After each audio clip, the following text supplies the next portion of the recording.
नमस्कार विद्यार्थियों, हिंदी पाठ भवन में आप सभी का स्वागत है। आज इस एपिसोड में हम लोग हल्कू का चरित्र चित्रण को समझेंगे, जो कि पूस की कहानी से लिया गया है।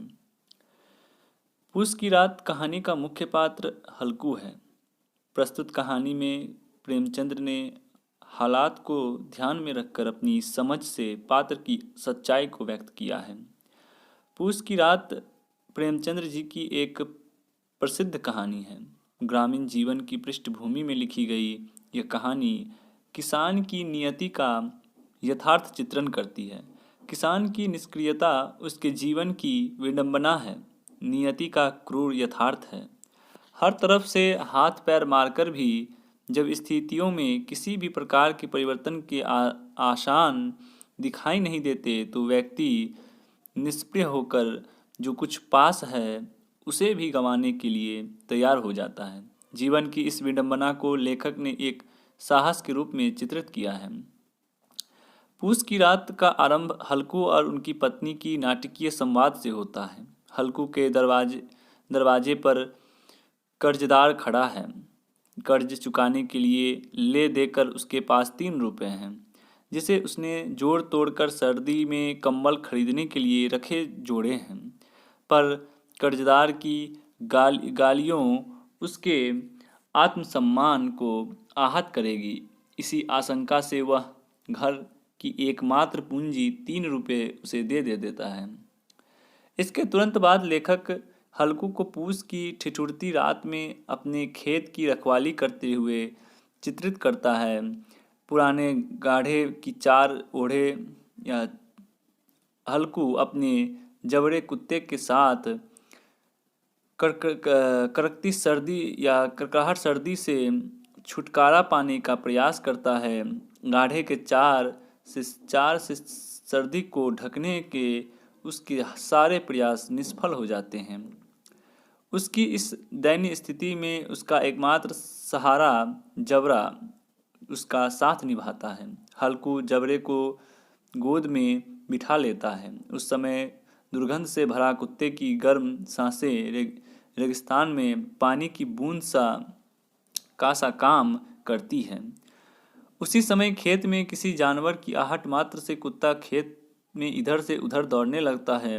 उधर हल्कू पास के बाग में से सूखे पत्ते इकट्ठे कर उन्हें जलाकर गर्माहट पाना चाहता है।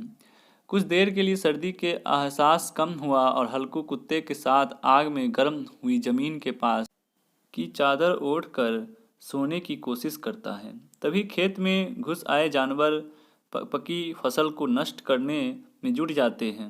कुत्ता दौड़कर उन्हें भगाने का प्रयास करता है, पर इस जानलेवा सर्दी में उठकर खेत को बचाने की हिम्मत हल्कू में नहीं बची है। वह जानता है कि फसल नष्ट हो जाने पर भविष्य में फसल के सहारे जो थोड़ी बहुत आशा बची है वह भी खत्म हो जाएगी। इस निराशा में उसके मन में एक आशा उभरती है कि खेत की रखवाली के लिए कम से कम सर्दी में तो नहीं ठिठुरना पड़ेगा।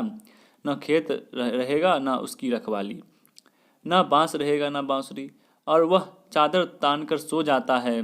खेत सारा चौपट हो जाता है। सुबह पत्नी के जागने पर उसके मुंह से निकले शब्द, रात की ठंड में यहाँ सोना तो नहीं पड़ेगा, उसी गरीबी की दशा पर तीखा व्यंग करते हैं। वास्तव में प्रेमचंद्र ने यहाँ यह भी दिखलाया है कि हल्कू भाग्य के भरोसे ही जाने में विश्वास करता है। उसके दिमाग में ठहराव ज़्यादा है, न कि सक्रियता।